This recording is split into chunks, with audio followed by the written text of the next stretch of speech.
everybody, and welcome to episode 78 of the Ron and Brian podcast. I am Ron, as always, joined by the man who is currently the odds-on favorite to become the new British Prime Minister in December's elections, Brian. Brian, how are you, my friend? I'm excited. I am excited right now as we are recording this so that people have an idea of the level of energy that is going on. Right now, it is Game 6 of the World Series. Yes, first pitch ran out a few minutes ago. Yes, and it's killing me that I can't watch the game right now. I mean, I think you know it more than anybody else. I am all about playoff baseball. This is one of the best times of year for me. It's exciting. My team, as we discussed last week, the New York Yankees, were not able to make it this far, but you're seeing some great play by great players, by great teams. And tonight, I mean, a matchup for the ages. Steven Strasburg going up against Justin Verlander. Quite the pitching duel between two future Hall of Famers. Yeah, so I'm doing great. I'm doing great. More importantly, how are you doing? I'm doing great as well. My vacation starts in a day and a half, so fuck all y'all. I'm out of here for a week. So that's all I got to say. But we've got a podcast to do first, so why don't we get to that? Just for shits and giggles. I'm up for it. Drink of the week. Na zdrowie. Salud. Drink of the week. Sláinte. Prost. Drink of the week. Drink of the week. Brian, what are you drinking this evening, my friend? Today I stopped off and picked up a beer from one of my favorite breweries in New York State, Ommegang, located in Cooperstown, New York. I went with their selection Hennepin, nice. Which I would personally describe as, I mean, it's somewhat hoppy. I would just, along the lines of what you would consider a farmhouse saison. Yes. But what I like about it is that it has a champagne-like effervescence. But when you really get into the flavor profile, you're going to pick up some ginger, some spice, orange, a little bit toasted grain. You know, you should really write for one of these breweries, because you've got this marketing speak that just rolls off the tongue when you're speaking about beer. It's like you're a natural. I submit all of my beer comments to beeradvocate.com. Use promo code 347936. Take a sip of that Hennepin. I got to crack open my beer here. So you like it? You know what? Had they not mentioned that champagne-like effervescence, I would not have remembered. It's I would prefer a little bit less effervescence. All right, keep that in mind next time. So I'm still on a nitro kick this week as well. This is Breckenridge Brewery out of Colorado in their Nitro series. This is a chocolate orange stout, nitrogen charged in a can. So they say you open it. Oh. Wait 5 seconds. So 1, 2, 3, 4, 5, and pour. And what is the name of this beer again? This is a chocolate orange stout. Now, how did you get this beer? This one, actually...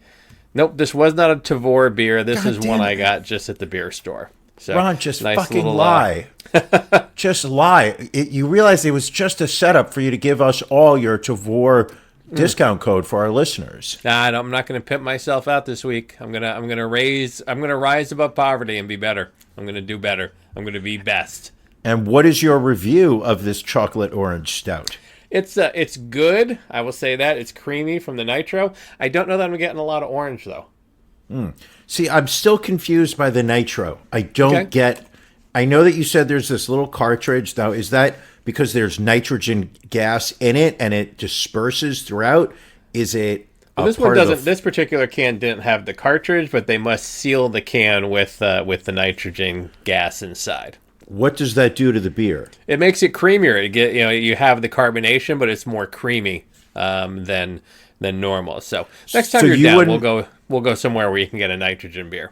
You would not describe it as having a full effervescence? I would not say effervescence. I would say this is it's got a manly, stoutly, chewy mouthfeel to it.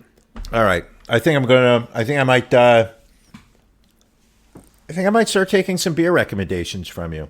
And I know you don't want to pimp yourself out, but what is your Tavor code? I have no idea. I don't have it offhand. Oh, come on. I'm sure you could go back and listen to some previous episodes and find out. I mean, I can see if I'm still logged in on the Tavor app, which is obviously the best way to do things. See, I'm just getting a blank screen on the Tavor app, so screw them. Let's move on, and if we get back to the drinking, I'll give the Tavor code. In the meantime, if you have any suggestions for drink of the week, drinks you'd like us to try, themes you'd like us to do, just go to the website, ronandbrianpodcast.com. You've got our contact us page, and you've got all of our social media, so you can reach out to us any of those ways. Normally, we would be rolling into This Week in Racism, but again, a dearth of racism over the past week. Nothing of note, nothing that really we felt could stand up to our three-time defending champion, Heather Patton. So she is going to stay on the bench for another week, and we are going to hope that not hope that there's racism, but just hope that the racism that is out there, ready to show its ugly face, will be enough to get a contest together next week. Brian, thoughts on the lack of racism these last 2 weeks? Well, the only thing that I can attribute it to is the fact that we have solved racism. It doesn't exist anymore. All right. And Washington has gone up 1-0 early, top of the first, so who knows? It'd be interesting if they push this to a Game 7, but we'll have some more World Series and Astros stories later in the show. You're saying it's bad that I put $100 on the Astros laying 167 to 100? I mean, we'll see. It's early still. Still top of the first, so you've got plenty of time to win your bet. Well, I did see earlier that Justin Verlander is 0-5 in World Series games. He is not very successful in winning, but he just has to get them deep enough in the game to let that bullpen take over. All right, well, let's see, but I am not happy about that score. Well, let's talk about some beefs.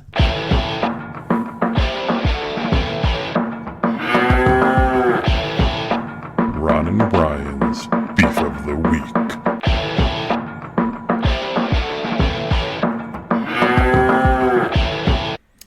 If you don't mind, I'm going to go first this week. I know I kind of throw it to you all the time, but I feel it's unfair. You should get to go second some weeks. So my beef this week is cities with low pizza expectations.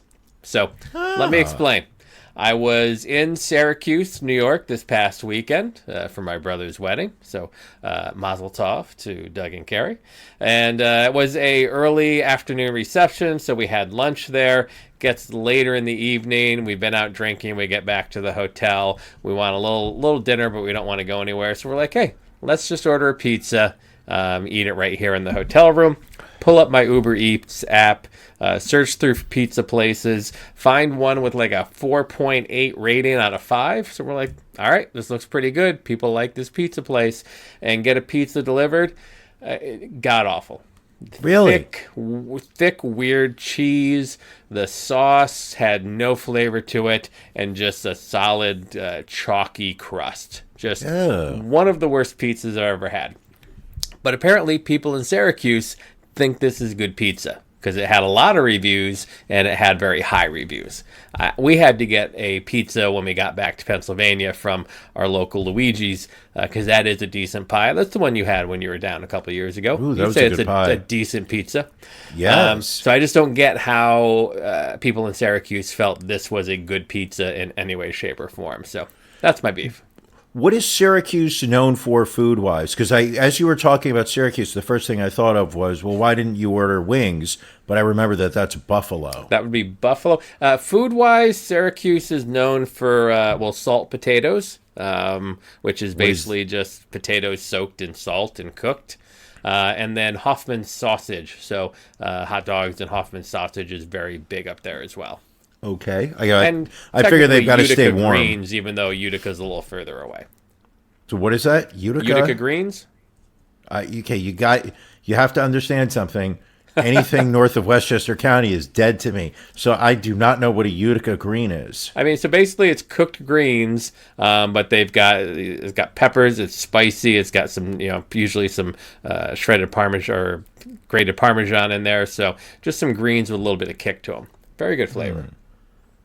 All righty. That's it's no wonder you felt the need to leave upstate New York. What's bothering you this week?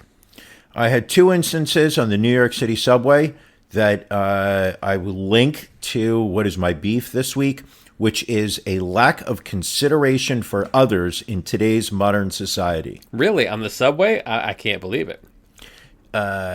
On Friday, on Monday, yesterday, on my way to work, 7:45 in the morning, I get on the 405 Express at 59th Street heading downtown, and there were 2 kids, I would guess college aged, maybe high school aged, that were blasting music on a Bluetooth speaker that one kid had attached to his jacket, and it was louder than the music I was listening to in my headphones. That's pretty loud. And nobody on the train said anything to them. Nobody asked them to lower it. Nobody sat there and took out their Bluetooth speaker and started playing, competing music. We all just stood there and pretended like it wasn't happening. It was just, it's so early in the morning to be listening to somebody else's music. And it was also just a poor quality speaker. So it was just like overmodulated. Very inconsiderate of them. Second, today on my way home, walking down the subway steps was a woman. I would describe her as in her late 30s, early 40s, dressed somewhat hip, literally walked down the stairs smack dab in the middle, making it impossible for anybody walking behind her to pass her on her left or right. And I literally was one step behind her, filled with rage, trying to figure out if there was any way that I could trip her or knock her down in a way where I would not be able to be arrested for assault. And I could not come up with one, so I jetted to the left and bumped into her as I was passing. But nothing harsh, just, a little bump, nothing that would knock her down or anything. But just enough to let her know that she was in people's way. It's the fact that, the 2 things that had together, and I know it's the New York City subways, but it's society in general. People are not considerate towards others at the level that they used to be at. All right. Well, keep that in mind, people. Be nice to each other when you're out there, especially when you see Brian in the subway. Well, I'm accident prone, so, I shouldn't have to be worrying when I'm walking down steps. You have fallen and injured yourselves a few times. I'm really disappointed with this beer. Now, I'm sorry to hear that. Well, I'm not disappointed with mine. So next time, maybe I'll pick a beer for you to get for the next podcast. You know what? And this is why I don't read reviews. Because the second you read a review, it suddenly, and I find that my brain is very susceptible to reviews of things that I've not been exposed to before. I think most people are these days. If I read a movie review and they're like, this movie had such flaws in the plot, I go sit down and watch that movie and say, oh yeah, of course, there's no way that they explain why he was in that house, before the killer showed up. And if I read a review of of a restaurant that says this chicken parm is the best in the world, I'm going to order the chicken parm. I wrote that review for Beer Advocate that referenced the champagne-like effervescence, and every time I take a sip of this beer, it's all I taste now. Sorry to hear that. And of course, I have to buy the big fucking bottle of it. You can't get it. It's hard to find in the 16-ounce bottle. You have to get the, what is that, the 22, Liter? 24? I think it's the 24. But now I got to drink this whole fucking thing. Well, man up. Do it. Oh, you know what? I appreciate that advice. Spoken like a true upstate New Yorker. Oh. And I was whining. I was whining like a little Brooklyn bitch. A little bit. Sitting there, a little bit. Talking about how, my handlebar mustache wax isn't as strong as, the one I used to use because, now I find myself having to reapply, before I go to the coffee shop at 9 o'clock at night with my friends who are all working gig. Yes. Speaking of basic Brooklyn bitches, I see where Brooklyn has a brand new Wegmans supermarket that opened up this week. Do you understand Wegmans? Actually, I do understand Wegmans, yes. Okay. Because that's Can more of you an upstate please- New York thing. Because it's like 60,000 square feet. It Right. was spoken of like this was going to cause an apocalypse of humanity in Brooklyn. I don't know what neighborhood it's in, but the fact I think it's down by the that, Brooklyn Navy Yard. Yes, and which would make sense. It's where there's mass amounts of real estate, and the point being is just the fact that what I read was they don't have enough parking spaces, and people are going to be poorly behaved, and that's exactly what happened the day they opened. Now, what is so special about Wegmans? I think with Wegmans, it's obviously it's a huge supermarket.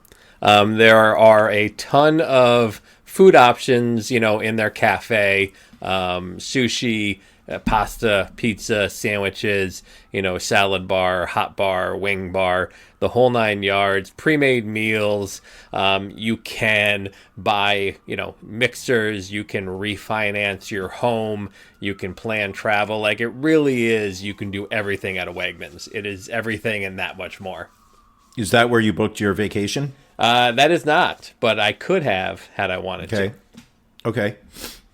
And I will say this: the people at Wegmans, the service is always good, and it's just a well thought out store. They have little little screens to show you maps to get to the different locations in the store to find your items. But the cafe is probably one of the bigger things. And if they have a liquor license, usually they have one of the best beer selections around. I've usually found, like when I'm in Syracuse, not enjoying pizza, I will sometimes go to the Wegmans because they have such a great beer selection, and I can stock up, and it's cheaper to buy beer in New York than Pennsylvania. What do you get? Do you when you're at Wegmans, you usually go for the Genesee cream? I mean, I'm going for the Jenny Screamers. I'm going for the Milwaukee's Best. Maybe some Four Loko if they have it. It depends on what's on sale. I'm going to get a flyer. I'm going to see what's on special. Personally, and I know we've spoken about this before, we are still eagerly awaiting the Four Loko hard seltzer. Don't know what the hell happened to that. I believe that they're waiting for next summer for that. When it's hot girl summer again? Listen, it is hot girl fall. I want you to put some leggings on. I want you to put an infinity scarf on. I want you to put your Uggs on. I want you to get a pumpkin spice latte from Starbucks. And I want you to take pictures of yourself going apple picking. I will do what I can. In the meantime, it is also football season. And, Woo! sir, congratulations to you once again for nailing both of your picks. We actually both nailed the Patriots. You had a line at -13. I had it at -12.5. Didn't matter. They won by 2 touchdowns.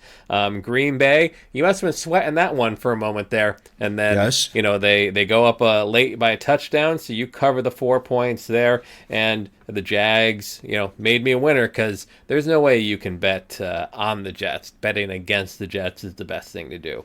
So not when your quarterback is seeing ghosts. Yeah. So perfect season going on still. So let's see, who do you like in this coming week? Who are your locks of the week? All right. Living in New York, I get to see the Jets and Giants every Sunday, which I think plays a big factor in my picks this week. Cowboys on the road against the Giants, laying 7. I don't think there is a shot in hell that the Cowboys do not cover this bet. Additionally, I'm going the Dolphins of Miami, winning their first game this week. They're getting 3 points at home against the Jets. I say the Dolphins bust their cherry this week. If you want to make money this week, you go Cowboys -7, Dolphins +3. That is very very interesting. I don't know that I would be as brave as you as to make those picks, but that's I can't fight the success that you've had. As a man who has been unsuccessfully married as often as I, Ron, you have to know that I am a gambler. All right. Well, I'm going to steal a play from your book from last week. I am taking the Packers on the road, going up against the Chargers. Green Bay only favored by 3, and only because they're on the road, I'm sure. But I think Green Bay easily covers that 3 points right there. And Patriots going into Baltimore, again, kind of a small line. Patriots only favored by 3.5, but I think again they cover the spread. They win that to go 9-0. Do you think anyone can stop the Patriots this regular season? Somebody is going to. That's Well, your think about it. prognostication? If you look at their record, they look unstoppable. When you look at their team, they're not as strong as they have been in the past. So I don't see this team going 16-0. We'll see. I think they've got the defense to potentially run the table. We'll see. Speaking of sports, I'm seeing that Houston is now up 2-1, so that $100 bet of yours looking pretty good right now. Show me the money, and if we're talking drinking champagne, I may want to save the last glass for the top of the 9th, when I will be busting out the bubbly, not only celebrating my win of $100, but also watching the Astros clinch after Game 6 victory on their home turf. You know who else has been putting some money on the Houston Astros? And that would be Houston furniture store owner Jim Mattress Mac McIngvale, who has wagered roughly $12 million on the Astros, and he could cash in up to $22 million if the Astros beat the Nationals for their second World Series title in 3 years. Would you like to know why Mattress Max has been wagering so much on this World Series? Sure. So he's one of these guys that runs a lot of these crazy promotions tied to sports, and so a mattress company? Get out of here! Mattress company, I know, right? Crazy. So he ran a season-long promotion this year that he would refund any mattress set purchase of at least $3,000 or more if Houston wins the World Series. So many people bought mattresses during this promotion that it put them on the hook to refund $20 million in purchases should the Houston pull it off. He has been unable to, in these past few years, to get insurance to cover these promotions, so he has taken to wagering on the World Series. So even though he would win $22 million, he would have to give $20 million back. So basically the $20 million he has made on mattresses, he has bet the opposite in Vegas to just break even. Just about, yes. All right, good for him. But at least he has that ability to do so. And he hasn't just bet in Vegas, he's bet in New Jersey and Mississippi. He's already won $2.1 million in wagers on the Astros in the playoffs, including $500,000 in Game 3, $500,000 in Game 4, and $135,000 in Game 5. Jesus, he's really put his money where his mouth is. He has. He also wagered almost $3 million on the Astros following their first 2 losses in the World Series. He wagered $1.6 million in Biloxi, Mississippi, following Game 1's loss, and then another $1.37 million in Jersey and Vegas after the Astros lost Game 2. Craziness. And he's had to fly to all of these locations to place these bets due to how large they are. All right. The fun comment is that he keeps talking about how the guys in the gaming industry have been very accommodating, which they usually are when you're willing to give them millions of dollars to wager. They're less accommodating paying them off. But so we'll see. I mean, right now, early on, it looks like Mattress Mac and Mattress Brian might be cashing in tonight. We'll see. I got my fingers crossed. Let's put it that way. But that's not the only story going on in the world of the Astros. What else is happening with the Astros this week? Well, they had to fire their assistant GM this week for a rather unfortunate series of comments that he made during the celebration that they had last week after knocking out the Yankees.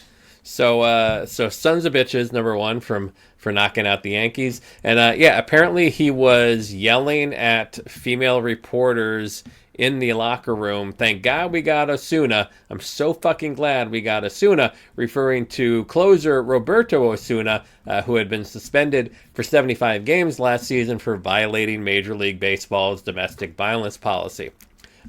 The reason people found that especially weird is that Osuna had given up the 2-run home run in the top of the ninth that had allowed the Yankees to tie the game. So it would seem to be a rather unfortunate choice of words. At first, the Astros defended him against the article that Stephanie Apstein of Sports Illustrated wrote, calling it a smear campaign, and then somewhat backed off of that and then fired him, I believe it was about a week ago at this point.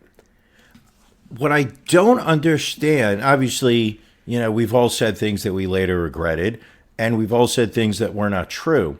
What I don't understand is why this guy decided during the celebration to stand up in front of female reporters talking about how he was so grateful that this guy's on his team when the guy did not play a particularly important role in his series.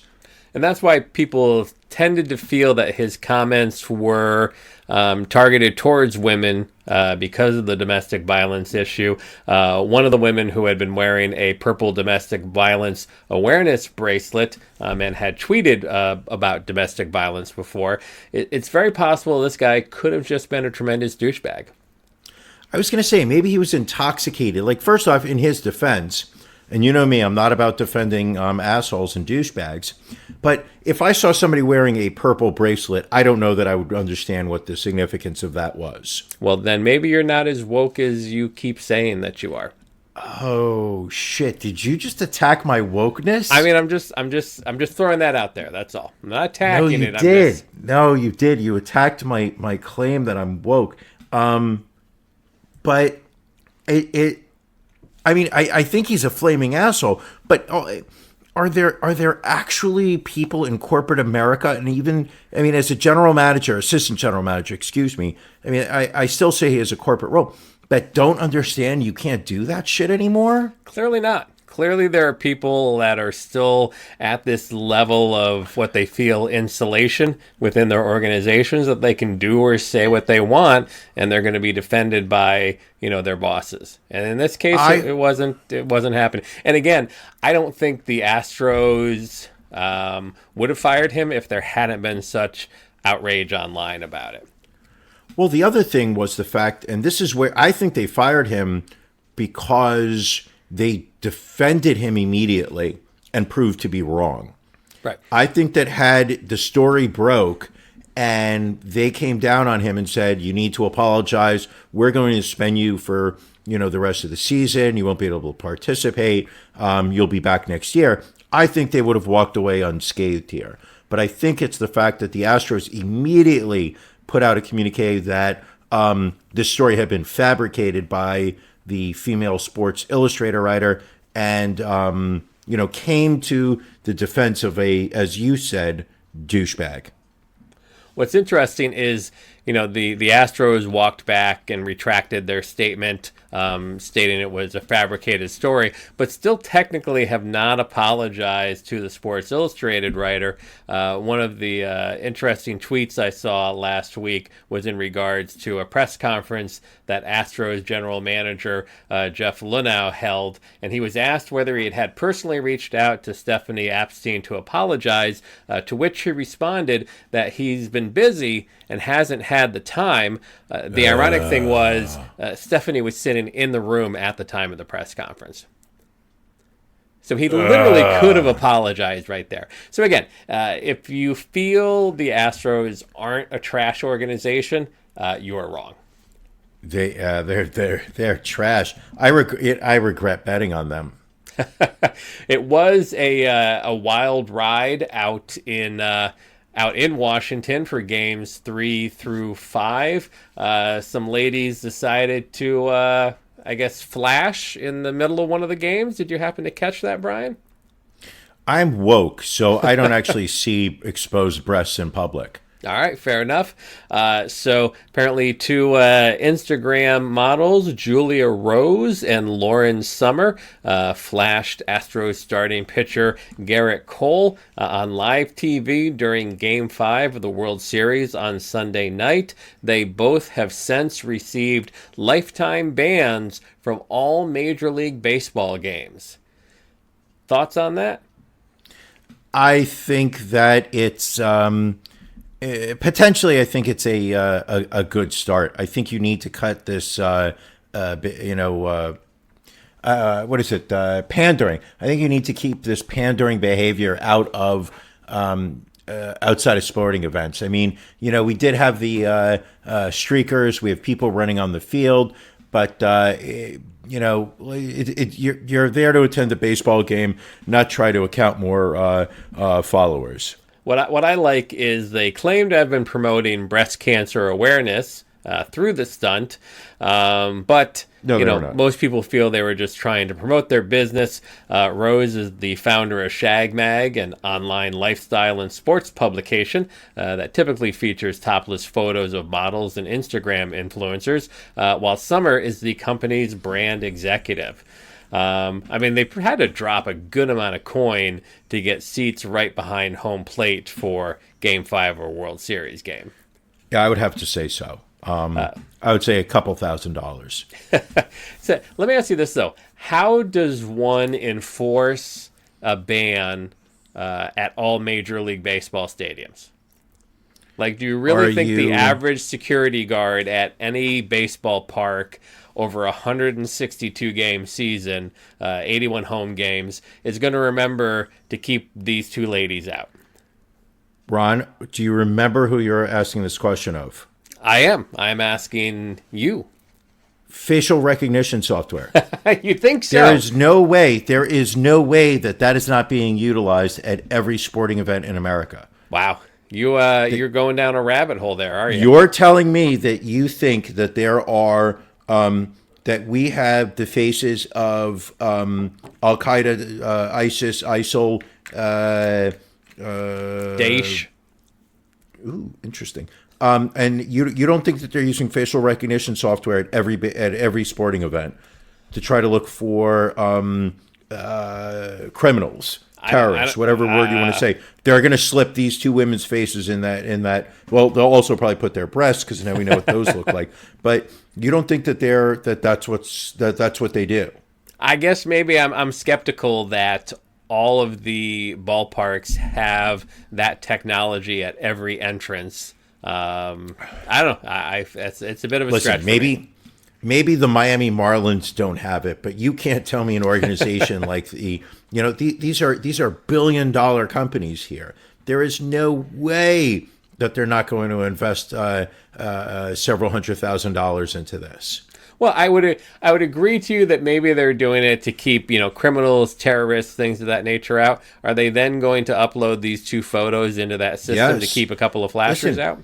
It does not cost any additional effort to upload. And if you're looking for 1,000 people that you do not want at a baseball stadium, and these could be fans who have threatened the lives of players. All right. That they're not that if you've got a database of 1,000 faces that these cameras are looking for, that you're not going to slip two more into the system to look for. Fair enough. I will defer to your knowledge in this area. Listen, if there's anything I know is cybersecurity, and I will say that these women will indeed be spotted at a baseball game next year. All right. Game 5 also had a very special visitor in the Washington suite, that being 45th President of the United States, Donald Trump, who was shown on the Jumbotron during the middle of the game, received quite a response. You will hear the crowd cheering for some veterans that were being highlighted, and then you will notice a bit of the change in the crowd's tone once Trump shows up on the Jumbotron.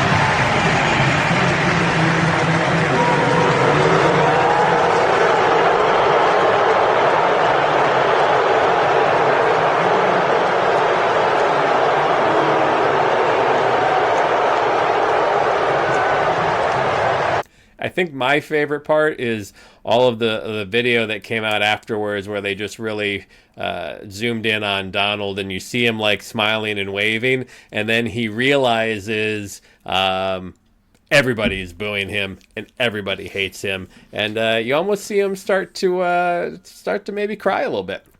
Did you see the video where they analyzed Melania? I did not see that one, but there's a great one. I'm going to look for it. But what it is that it's the same video, but it is almost like a cartoon bubble over her head of what she is thinking at these moments. So it was, deep focus, give them a smile. Uh-oh, they hate my husband. Because you see, she goes from this big fake smile to a look of concern, to a deep focus smile, back to a look of concern, and then she goes into that what they call smoky eyes, which is the standard go-to look that she has, where it looks like she's trying to burn something with her eyes deep in deep focus. What I thought was interesting, this was a tweet. I did not write down who tweeted this, so I in no way am trying to take credit for this. What I found interesting was that somebody wrote, "This is Game 5 of a World Series. The people that are attending this game are, for the most part, relatively wealthy Americans. These are not your average, manufacturer. These are people that are enjoying the economic moment that we are having. Additionally, this is a mostly white crowd, which you would think wealthy and white would be kind of Donald Trump's wheelhouse. And the second that he is shown on the Jumbotron as being in attendance at the game, and we just played it, there is a sea change of crowd reaction from positive for the armed forces members to this gigantic wave of boos towards him. Not a good sign for Donald Trump. And Patton Oswalt tweeted out, a good comment where, this was the same day that Donald Trump ordered the military strike that killed the head of ISIS, and this was the response he got at the game a few hours later. Right. What will also be interesting is, he had, rather than bring, your kid that might want to go to a baseball game, he brings, all of his Washington GOP sycophants. I would think it's probably maybe a little eye-opening for all these people that have been blindly supporting Trump and the GOP to really listen to a crowd like that, or very, I don't think it's a partisan crowd. I don't think you necessarily get all Democrats at a baseball game, to your point. I think it was probably a mix of people, and that was the reaction. Also, they had a little chant going in the stands as well.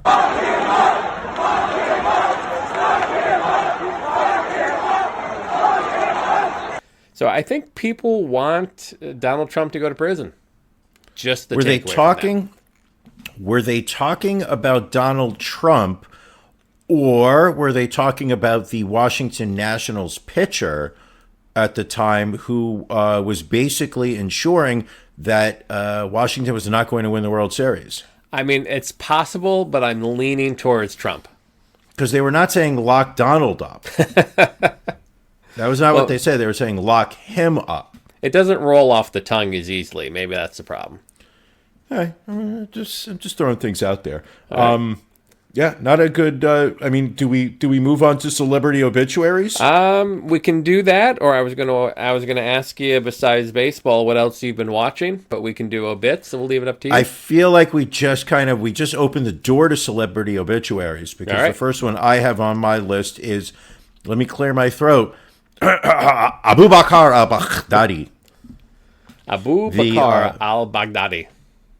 Now, I'm sure, our listeners are rather informed. The latest poll numbers coming back showing that the average listener has 3.8 years of college experience. Here is a man who was the leader of what is now referred to as ISIL, or ISIS. He is the Iraqi-born leader of the Islamic State of Iraq and the Levant, which is the L in ISIL. What what people have said is basically ISIS filled the void that was left by Al Qaeda after America wiped it out. And literally, he oversaw some of the atrocities and human rights violations, which included a genocide of the Yazidis in Iraq, extensive sex slavery, organized rape, flogging, systematic executions. He personally directed terrorist activities and massacres, embraced brutality as part of the organization's propaganda efforts, producing videos that displayed mass crucifixion, sex slavery, and executions via... He's got the trifecta here: hacking, stoning, and burning. Had a $25 million bounty on his head. And I will say Donald Trump oversaw, and when I say oversaw, sat at home in the comfort of his home and watched on a video screen, oversaw the military operation that U.S. Special Forces entered northern Syria along the border near Turkey. And during a raid on a compound, Mr. Abu Bakr al-Baghdadi blew himself up while wearing a suicide vest after he was trapped in a hotel, or as we like to say in the game, he died like a dog, whimpering, crying, and screaming all the way. And apparently the Washington Post couldn't decide how to describe him. They initially put a headline that calling him the Islamic State's terrorist-in-chief, which then changed to saying that he was an austere religious scholar at the helm of Islamic State. What the fuck? To then change What it the later fuck, man? to extremist leader of Islamic State. But they got roasted online for that one headline when they said austere religious scholar. People started to put together memes like Jeffrey Dahmer, neighbor connoisseur, dead at 32. That's genius. But that's genius. Who at the Washington Post sees that headline and is like, yeah, go with that. Austere religious scholar. I think that, and it's one of the things that was bothering me with the liberal media, and I don't want to say, the fake news, The but the liberal media. No. CNN, MSNBC, that their coverage of this, and even you've seen a lot of liberals on Twitter, the Twitterverse, as I like to refer to it as, where they are absolutely seeing this through the filter of how Donald Trump behaved. Jamie Lee Curtis, I saw put up a post basically saying that we took away this man's human rights by leading him to his death and whatnot. And MSNBC and the CNN, instead of discussing this as the United States took out a terrorist leader and the effect that this has on the geopolitical situation in the Middle East, it was, how can we criticize Donald Trump's behavior during this moment? And it's something that's starting to really bother me. Not that I like Donald Trump, but it's their refusal to give him any ground. Right. Like, okay, I understand what he did. He's not the kind of president that's going to sit there like Barack Obama, who, upon the execution of Osama bin Laden, got up there and spoke rather eloquently, basically said, this man exacted a horrible crime against our country, and today we got justice. Donald Trump took it on as if he was, putting his big boy pants on and patting himself on the back. Right, and if you go onto our Twitter page, we actually shared a video that Jimmy Kimmel did the other night where they put Barack Obama's speech about the killing of bin Laden up against the speech of Trump for this ISIS killing, and night and day between the two, painfully so. But I get what you're saying. Like, there are certain things that Trump does that are good, like in this instance, but it is very difficult for anyone to give him kudos. So at the very least, if you don't want to give him kudos, just don't knock down something that was a benefit for the country. compliment the military, compliment the team that coordinated the strike. But yeah, I mean, people do. I mean, listen, Trump's a horrible man and a horrible president, but there are some people that go out of their way unnecessarily, because there's certainly enough bad things to say about Trump without trying to pick every single thing. Yeah. Who else Absolutely. Who else did we lose this week? Oh, this one's going to hurt. John Conyers. I'm not even sure if I can cover this one. I mean, John Connors was somebody that was really important to us in the sense of he was one of the main characters in Terminator. Albeit a fictional character, and but he was the primary protagonist. Right. The idea was that here was the future leader of the human race. Brian, if I can interrupt, I think you might be a little confused. I think you are thinking of John Connor from the Terminator franchise. This is former U.S. Representative John Conyers. You see the different Conyers, 90-year-old African-American gentleman who was in Congress. John Connor, played by a number of individuals, like Edward Furlong, for example. Conyers. Conyers is the one that passed away. Civil rights leader, former dean of the Congressional Black Caucus, which he helped found. Ringing a bell? So this guy had nothing to do with Arnold Schwarzenegger. Nothing at all. He did not fight Skynet. None of that. He was a liberal who fought for civil rights. So this entire ode to Linda Hamilton that I've prepared, you're telling me is useless. Pretty much, yes. So this has nothing to do with Terminator Salvation, the video game. Not at all. None of that. So any references to that, I'm not gonna. There's no point. I would cross those out. Damn it. Well, John Conyers had a long political career. He is the person that, after a 15-year fight, won passage of legislation declaring the Martin Luther King holiday.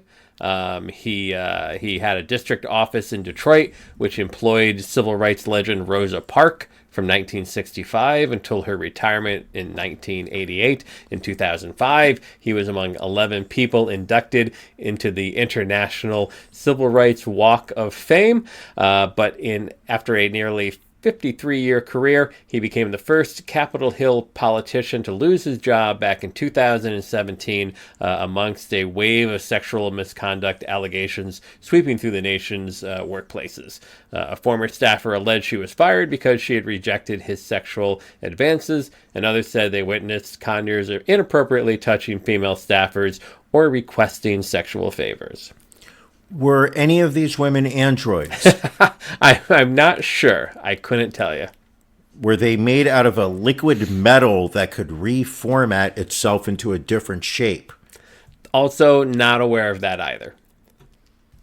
So rest in peace, Representative John Conyers. Dying at age of 90. Police are saying they think it's natural causes. Are you sure that it wasn't a robot from the future that came out to attack him? You're just throwing that out there. I get it. So we'll have to wait and see. Maybe we'll send a note to the Detroit police to maybe look a little further into it. Ron, it's not like me to be this far off base. No, never. You're usually very much on point. So maybe next week when we have some more celebrity obituaries, you can be back on your game. But in the meantime, I feel like I let you down. I feel like I let you down. You never do, my friend. Speaking of letdowns, yes. Have you watched anything on Netflix lately? I did watch the new documentary, Tell Me Who I Am, and I believe you watched this as well. Ron, tell me why I watched that. It was. I don't even know how to describe this documentary. Well, First, I think you need to set it up for our listeners. Right. What is Tell Me Who I Am? What is it about? So it is about this set of identical twins over in England.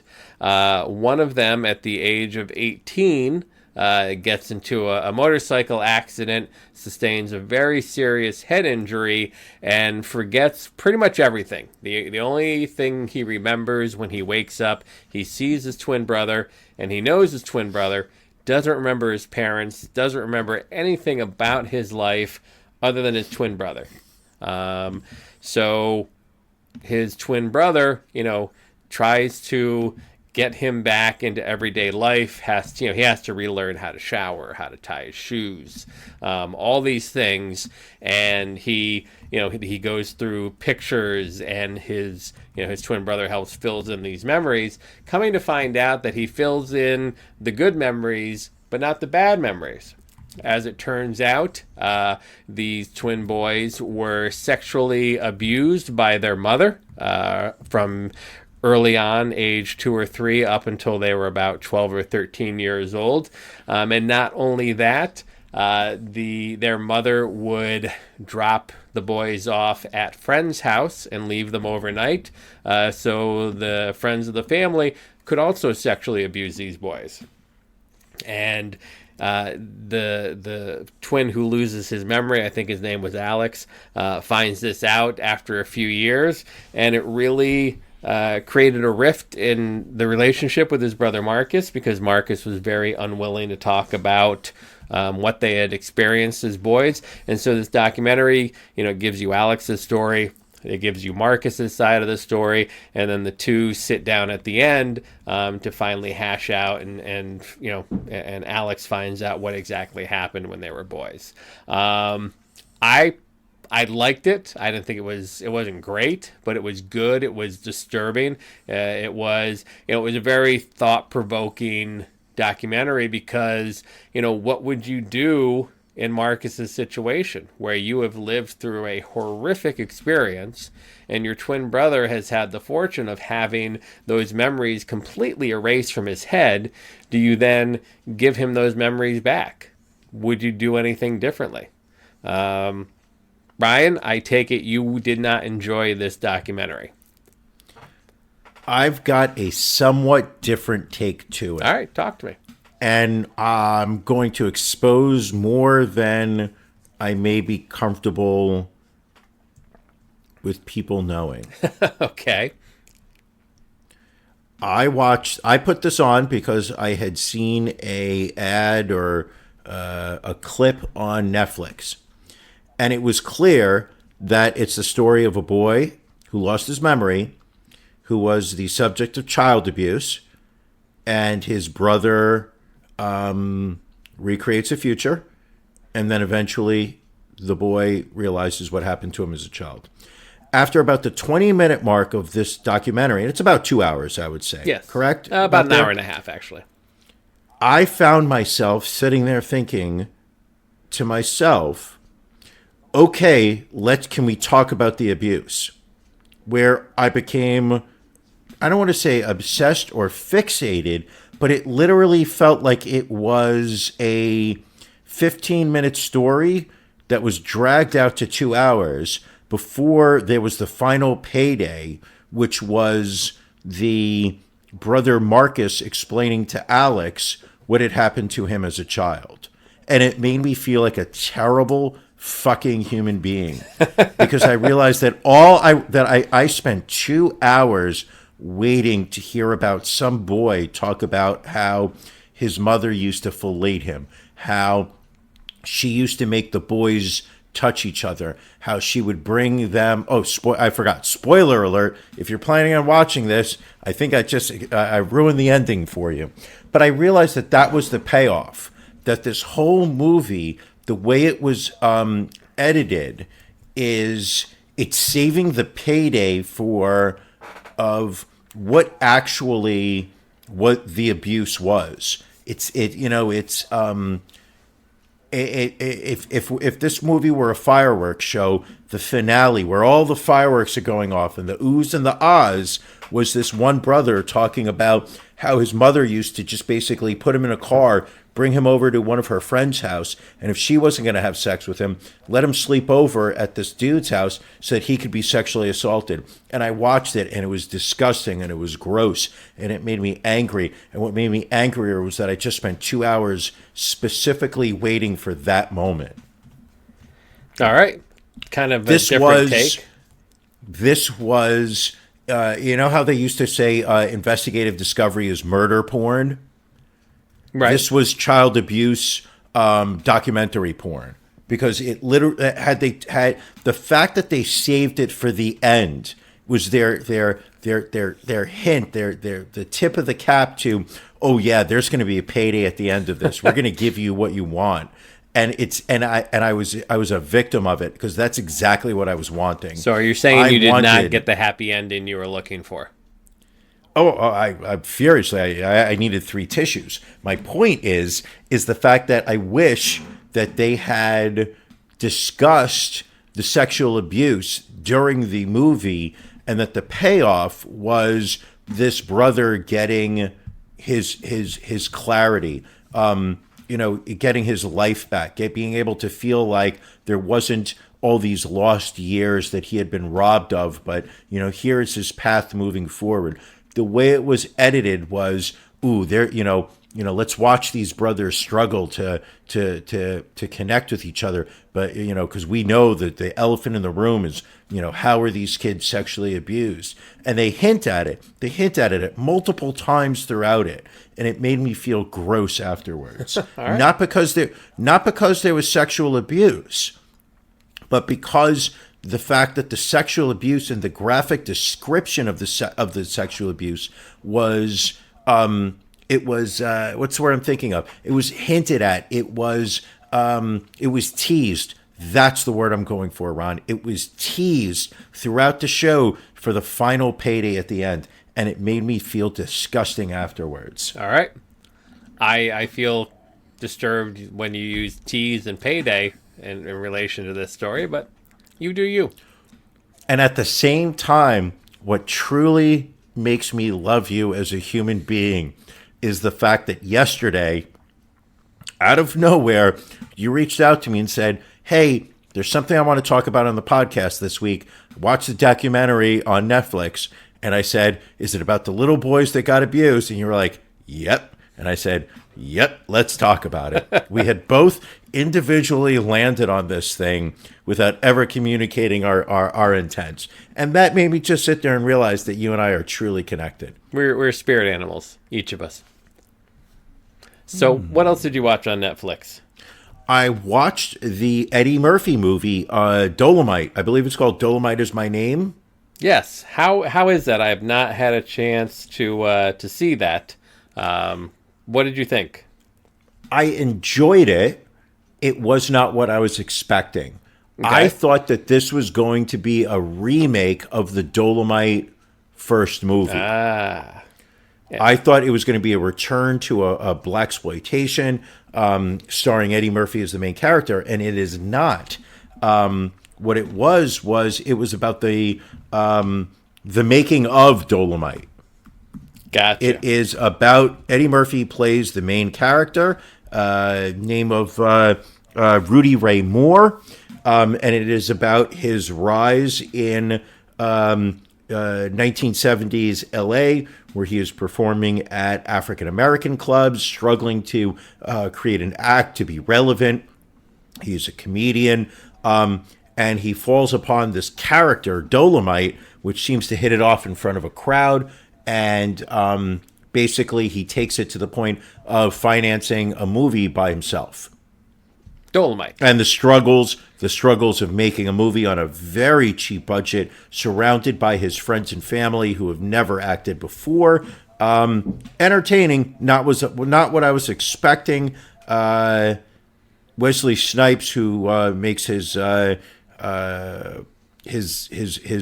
one acting role of the year so he can pay off the IRS, poorly underused. I would have liked to see more Wesley Snipes. However, I will say this, coming off the heels of the Comedians in Cars Getting Coffee with Jerry Seinfeld, It is a pleasure to see Eddie Murphy working again. All right. He gave some very lackluster interviews to Stephen Colbert and Jimmy Kimmel about this movie, so I don't think he's helped people wanting to go see it. What is the? What do you mean by lackluster? Just it seemed he seemed like he didn't want to talk. It seemed like he didn't want to be there. Like the comedian, his comedians in cars getting coffee special was very engaging, and he was very disengaged in the interviews promoting this movie. Do you think it's the fact that he is not supporting of the movie, or do you think it's that he is not in the mindset of whoring himself for late night television? Very possible. Hard to say. You know, like you get a Jessica Biel sitting in front of a Jimmy Fallon, and she knows how to work that crowd. She knows how to work the room. You know, she tells an anecdote about Justin Timberlake. She talks about the last time she saw Jimmy Fallon, and then she easily segues into, you know, her latest movie. I can't tell. You know, I'm not in the mind of Eddie Murphy. Man likes feet, from what I hear, though. Listen, there's nothing wrong with, offering rides to strangers on the street. There you go. We've all done. Well, technically, I have not done that. Maybe you have, but you know, you're driving down the streets of Sunset Boulevard. You see a rather, attractive 6'2" woman standing on the side of the road. Really big feet, big hands. Bulge in the Adam's apple area, and you say to yourself, "Hey, this person clearly needs a ride home. This person's in distress. I need to help out." We've all made that mistake. You know who's apparently made some mistakes? Former Representative Katie Hill, who had to resign this week after some unflattering photos and information about her thruppling hit the internet. Brian, you've been following this story. Give us your take. You never go full thruple. No. You can't go full thruple. I mean, if you go full thruple, it's a problem. So we've got this congresswoman who is newly elected in California, a Democrat, and who was an underdog candidate and kicked out a Republican congressman. So this was a red sheet that flipped blue. And apparently the Republican conservative establishment did not decide that they were going to get on Team Katie Hill because, as somebody, we don't know who, and I do not want to make allegations, but somebody leaked photos and text messages to the website. What was it? Red State, Red you State, said? you are correct. There we go. Red State, which is a conservative website. I had never been exposed to it before this past week, and I am now quite familiar with it. And apparently, which she is a married woman who recently separated and openly bisexual.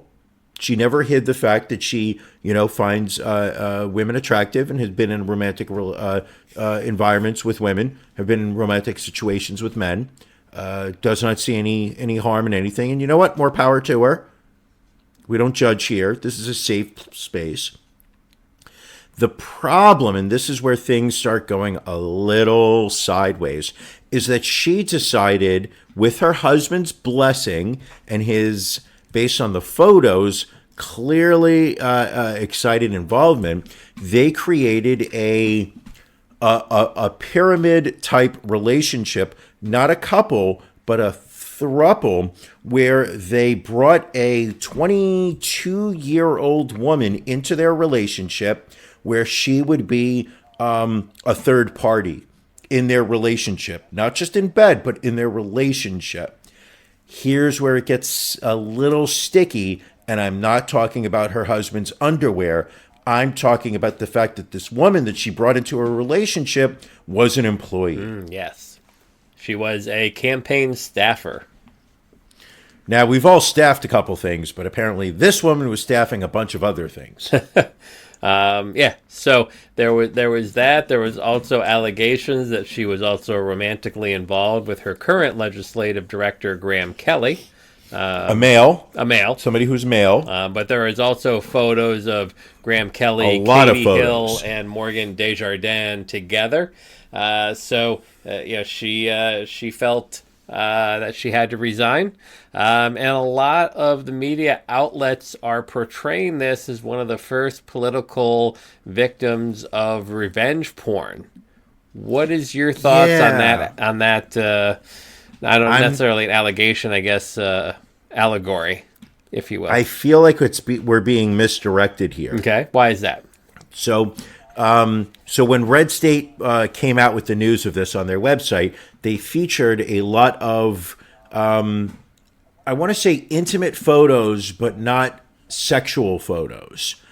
This wasn't people having sex. This was pictures of two people kissing. This was, there's one picture of Katie Hill brushing the hair of her thrupplet, Desjardins. How close was I on the name? Very close. Really? Yeah, it's French. Get out of here. Desjardins. Grey Poupon.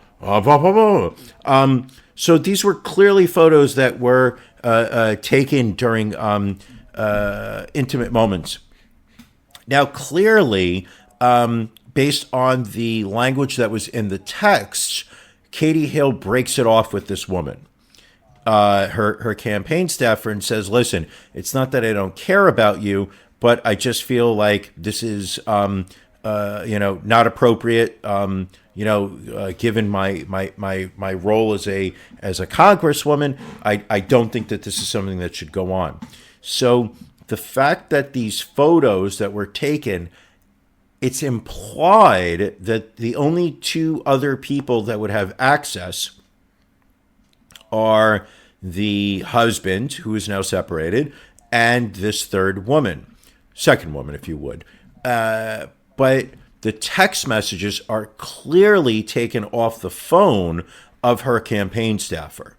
I mean, that's the beauty, the way I see it, of these leaked text messages, because you can tell by the screen whose phone these are being captured off of. So clearly she pissed off this girl by dumping her, and now this girl is looking to exact some level of embarrassment, some level of reaction. I don't see this as revenge porn. This is not, we dated and I'm dumping. Maybe it is. I'm not sure. I don't know the subtleties of revenge porn. That's why I look to you, Ron, to set me straight. I mean, I could see where you could say that it is to an extent, but I don't think it, if you weren't doing something inappropriate in the first place, and again, if to your point, had this third woman not been an employee of the campaign, I don't know that it's necessarily an issue, but the fact that, she was, a subordinate of yours, that, who knows if this was a willing relationship or if she felt pressured to be in the relationship because of the dynamic of Katie Hill being her boss. You also have the issue of, the photos of smoking a bong and potentially a Nazi Iron Cross tattooed along your bikini line. I mean, you have those as well, but regardless, that's horseshit. The Iron Cross is not a Nazi. It's a German. I will say that it's definitely associated with the German, but that existed before the Nazis. I think they're grasping for straws, calling it a Nazi era tattoo. But I think it just goes to show you that in this day and age, you need to be that much more careful about what photos you take, who you share things with, because you don't know where you might end up. And, and it shows an incredible lack of judgment, because again, it's not like these were just people that worked together at like a Sizzler. Like you were on a campaign to become a U.S. representative and you get involved with one of your staffers. That to me shows a lack of judgment. And regardless, Democrat, Republican, whatever, that concerns me when I see that in one of our politicians. Yeah, I'm actually quite okay with her being forced to resign. But what is interesting and what was pointed out is, you have a situation like, Katie Hill or Al Franken, when they're faced with sexual abuse allegations, they resign. Republicans that, get involved in the same issues, whether it's Trump, whether it's Jim Jordan and his involvement in the Ohio State sex scandal, they stay in their jobs. So why is it that Democrats feel the need to take the high road, and Republicans just don't seem to care. Is that a rhetorical question, or do you want an answer? Either or. It can be rhetorical, or you can put some color to it. I think the Democrats or the liberal, I think they see this as as an opportunity to take a moral stance, where I think the Republicans see this as war. This is battle, and you don't budge, you don't give an inch, and you fight till you fight until there's no fighting anymore. All right. I genuinely think it's one of the reasons why that we have Donald Trump in the White House right now, and why we've got what's the guy on the Supreme Court that likes beer? That would be Brett Kavanaugh. You're talking about? Yeah, no, it is. I like beer. Likes beer. Like there is no inch given. It is you fight until there's no more fight anymore. Where I think the Democrats are like, this is the right thing to do. We have to set a moral standard. They're fighting two different battles, and I think it's kind of like our war with Muslim extremism, which is the fact that these terrorist organizations, they have no value in the individual life. This is about the collective effort to get somewhere 1,000 years from now, whereas American society is like, we need to win this battle, this fight, and I need to go home to my family. And you're never going to win that war. No, you're definitely not. It also doesn't help when you have Democratic candidates like Joe Biden.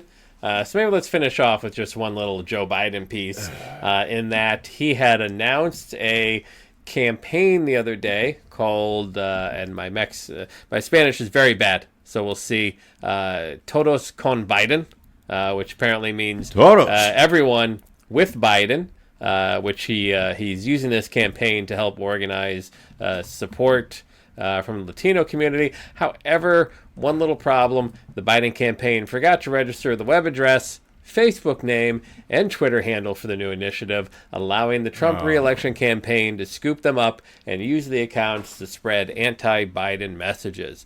Hard to believe the same man that made this statement. If you agree with me, go to Joe 30330 and help me in this fight.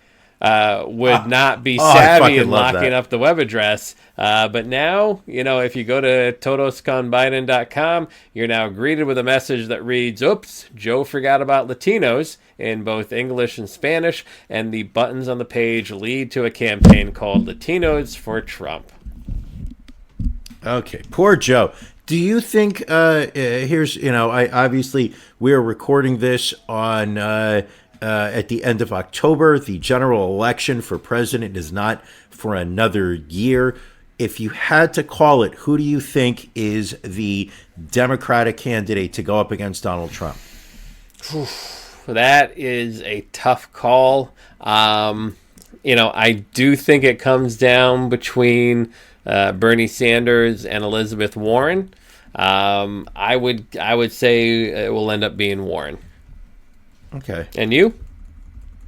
I'm going to say Warren again. And one of the things that genuinely concerns me is how the Democrat candidates are all leapfrogging to see who can be more progressive over the other. And I think it's going to hurt them in the general election. I think so too. I think once they secure the nomination, I think you will see whoever the Democratic candidate is start to move a little bit more back towards the center. But they've already gone on record talking about they've already gone on record, making statements that are going to be more progressive than what they want. You're going to have them arguing for single payer health care. They're going to make arguments that college tuition should be free. They're going to be on argument that health care for immigrants here illegally should be paid for. You've got Beto O'Rourke arguing that guns should be taken. This is going to hurt them in the general election. I don't know. That's what concerns me. Here's the thing, and Trump has proven this. Just whatever you have said, just say the opposite and lie long enough about it, and people buy it. I think But the it's Democrats- easier this day to go back on what you've said in the past than at any other time in political history. But the Democrats don't play that battle. I think they are going to get tongue-twisted trying to walk themselves out of a change in position, whereas I think Donald Trump should sit there and be like, no, I never said that. No, your facts are wrong. I think he'll Warren be able would, to I think point Warren out. would be capable of changing the narrative if necessary. Would like to see it. Like to see it. We'll see how it plays out. All right, so we're going to roll out of the regular podcast. We're going to be heading on over and recording the Patreon content shortly. Of course, you go to ronandbrianpodcast.com. There's a link on the top of the page to become a subscriber for Patreon. Brian, hit him with some knowledge. I was going to say, what stories do we have lined up for the Patreon? Just to give people a hint at the type of content that they are missing out if you are not a subscriber on our Patreon. Multiple levels of membership. You can come on as little as $5 a month, as much as $10,000 a month. Membership, limited number of subscribers. This is not open to the entire public. Sign up now before all the slots are gone. Ron, what kind of content do we have up there? I mean, we are going to be talking about a Florida mom who found her missing teen on Pornhub, a woman who was killed at a gender reveal party, a high school that accidentally printed a phone sex line phone number instead of the suicide prevention hotline, and I will be reading off Brian's credit card numbers. Oh, I never should have sent you a copy of that. I also want to make sure that we talk about Harvey Weinstein going out in public this week in New York City, not going over as well as he wanted it to. Did not hit like he would have hoped. So if you are not a subscriber on our Patreon page, or as I like to call it, a patron, head on over patreon.com/The Ron and Brian Podcast.